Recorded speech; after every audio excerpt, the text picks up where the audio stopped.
देव महादेव जी कहाले केहू कहे अभरदानी हो, महल के सुख सब सेवकन के देले अपन रहेले पलानी हो। गंगा जी के जल बेल पतर सहिते जे भी चढ़ावे ऊपर जिंदगी सवरिए नु जाला फेरी दिले बाबा जब नजर जिंदगी सवरिए नु जाला फेरी दिले बाबा जब नजर जिंदगी सवरिए नु जाला।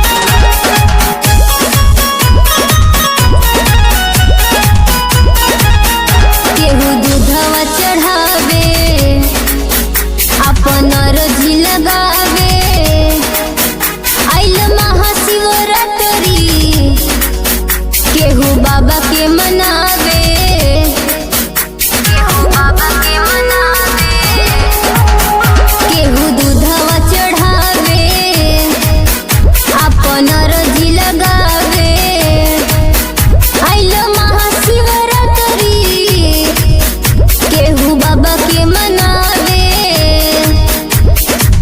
गाँव के शिवाला चाहे कौन मंदिर भीड़ भाड़ हो खताटे ऊपर जिंदगी सवरिए नु जाला फेरी दिले बाबा जब नजर जिंदगी सवरिए नु जाला फेरी दिले बाबा जब नजर जिंदगी सवरिए नु जाला।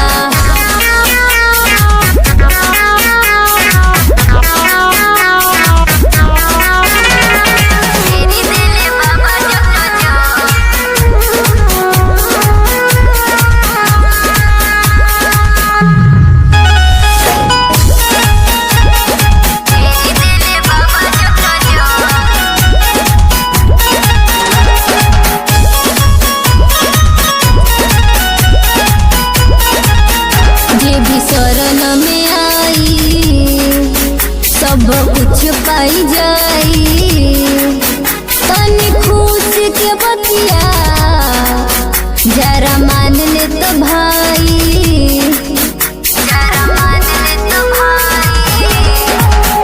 जे भी शरण में आई सब कुछ पाई जाई तनी खुश के बतिया जरा मान ले तो भाई। दीपक देहाती संगे गौतम तिवारी लेके जात बड़े घर भर जिंदगी सवरिए नु जाला फेरी दिले बाबा जब नजर जिंदगी सवरिए नु